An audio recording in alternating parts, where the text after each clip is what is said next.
Captain புரட்சி கலைஞர் விஜயகாந்த் அவர்களை நினைச்சாலே எல்லாருக்கும் அவ்வளோ பாசம் இருக்கும். அவ்வளோ அற்புதமான ஒரு மனிதர். அவருடைய 2ஆம் ஆண்டு குரு பூஜை வருகிற 28ஆம் தேதி நம்ம கேப்டன் ஆலயத்தில் நடைபெற இருக்கு. அனைவரும் வருக, அருள் பெறுக. உண்மையிலேயே கேப்டன் விஜயகாந்த் அவர்களை வந்து நம்ம கொஞ்சம் நினச்சி பார்க்கணும் அப்படின்னா, 1954 மதுரையில் வந்து பிறக்கிறாங்க. சிறு வயதிலேயே தன் தாயாரை இழந்த கேப்டன் அவர்கள் வந்து அப்பாவோட அரவணைப்பில் தான் இருக்கிறாங்க.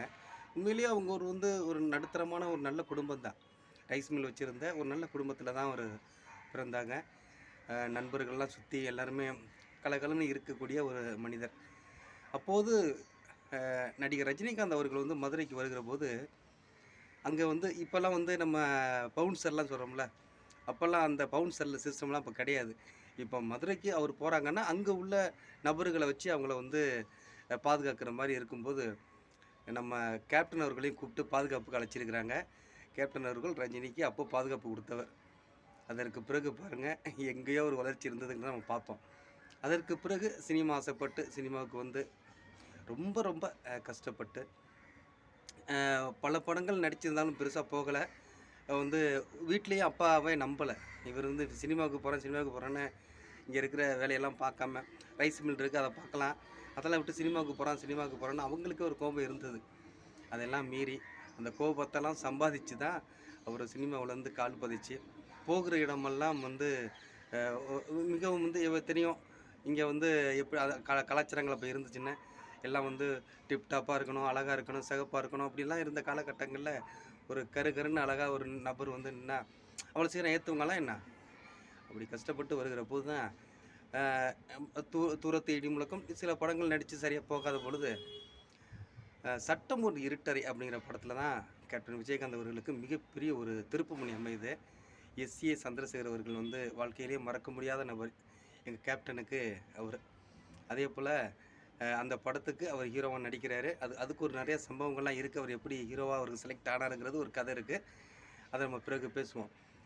அப்படிப்பட்ட எங்கள் கேப்டனை வந்து அவர் தேர்வு செய்கிறாரு. படம் மிகப்பெரிய ஒரு ஹிட்டு. புரட்சி கலைஞராக மாறுறாரு. அவர் வந்து புரட்சி இயக்குனராக மாறுறாரு.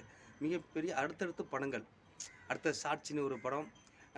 கேப்டனுக்கு அப்படியே வந்து பெரிய இதெல்லாம் அமைஞ்சிடல. கஷ்டம், வெற்றி, அப்புறம் தோல்விகள், வெற்றி தோல்விகள்லாம் அடுத்தடுத்து கிடச்சி தான் அவர் மிகப்பெரிய ஒரு இடத்துக்கு வந்தார்.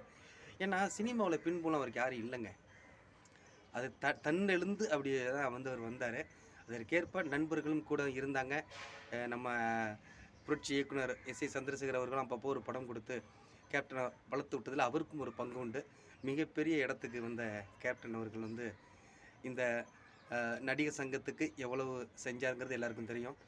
சினிமா துறையிலேயே சாப்பாடு போட்டு அழகு பார்த்தவர் அவர் தாங்கிறது எல்லாருமே சொல்லுவாங்க. அவர் கம்பெனியில் அப்படி போடுவாங்க. அவர் கம்பெனியில் போட்டதுனால எல்லா கம்பெனிலையும் போட வேண்டிய சூழல் உருவாயிடுச்சு. அதில் தான் அம்மா கிரிய சிவா கூட சொல்லுவார், அவர் வந்து அவர் கம்பெனியில் எல்லாருக்கும் சோறு போட்டதுனால மற்ற கம்பெனிகள் போட வேண்டிய சூழ்நிலைக்கு தள்ளப்பட்டாங்க. சந்தோஷத்தில் பாதி பேர், கடுப்பில் பாதி பேர். ஏன் இருந்தாலும் இப்படி பண்ணுறாங்கிற கடுப்புலையும் பாதி பேர் போட ஆரம்பித்தாங்க அப்படின்னு சொல்லுவாங்க. அந்த அளவுக்கு நல்லதோ கெட்டதோ தனக்கு தான் சார்ந்த மக்கள் நல்லா இருக்கணும்னா என்ன வேணாலும் செய்யக்கூடிய ஒரு சிந்தனையிலையும் நல்ல மனசோடு இருந்தவர் தான் நம்ம கேப்டன் விஜயகாந்த். உண்மையிலேயே அவர் வந்து இந்த வளர்ச்சி காரணம் வந்து அந்த கொடுக்கறது தாங்க. ஒரு மனுஷனுக்கு அந்த அந்த அந்த புத்தி இயல்பாக வரணும். ஒருத்தனுக்கு கொடுக்கணும் அப்படிங்கிற எண்ணம் அடிப்படையிலேருந்தே அது ஊறணும். சும்மாலாம் வந்து பணம் வந்தால் ஒருத்தனுக்கு வந்து கொடுத்துட மாட்டானுங்க. அந்த எண்ணங்கள் 4 பேர் நல்லா இருக்கணுங்கிறத அப்படியே வளர்ந்து வருகிற போது அந்த எண்ணங்களும் வளர்ந்து வரணும். அவர் பாருங்கள், அடுத்தது நடிகர் சங்க தலைவனானார். அதுக்கு பிறகு பார்த்தீங்கன்னா அங்கே உள்ள கடன்லாம் தீர்த்தார். அந்த மலேசியா, சிங்கப்பூர் கலை நிகழ்ச்சியெல்லாம் நம்மளுக்கு தெரிஞ்சது. எல்லாரையும் ரஜினிகாந்த், கமலெல்லாம் ஒன்றிணைந்து, ஏன்னா இதுவரையும் அவங்கெல்லாம் ஒன்றிணைந்து பெரிய சேர்ந்து கலை நிகழ்ச்சியெல்லாம் யாரும் பண்ணதில்லை. அந்த சூழ்நிலையை அவங்கெல்லாம் ஒருங்கிணைச்சி கலை நிகழ்ச்சி பண்ணி மிகப்பெரிய ஒரு நம்பிக்கை ஏற்படுத்தி மிகப்பெரிய ஒரு பொருளாதாரத்தை ஈட்டி அந்த கடனெல்லாம் அடித்து கிட்டத்தட்ட 1 கோடி ரூபாய் வந்து வைப்பு நிதியை வச்சுட்டு வெளியே வந்தவர் கேப்டன். அப்போது அரசியலுக்கு வர்றதுக்கு முன்னாடியே அவர் ஒரு மிகப்பெரிய நிர்வாக திறமை உள்ளவர்களை நிரூபிச்சுட்டு தான் அரசியலுக்கு அவர் வந்தார்.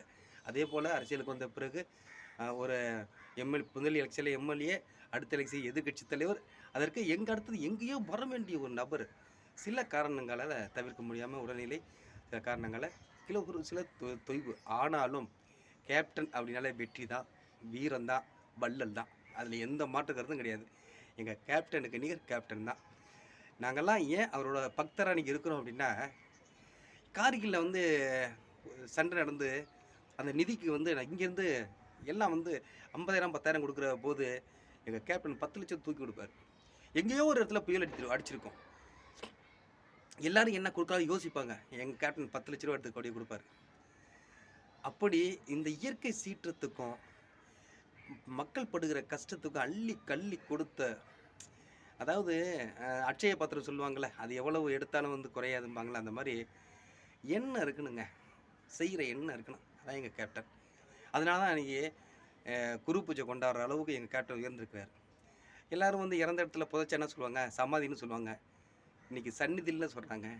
பெரிய ரெக்கார்ட் அமைஞ்சிருக்குங்க.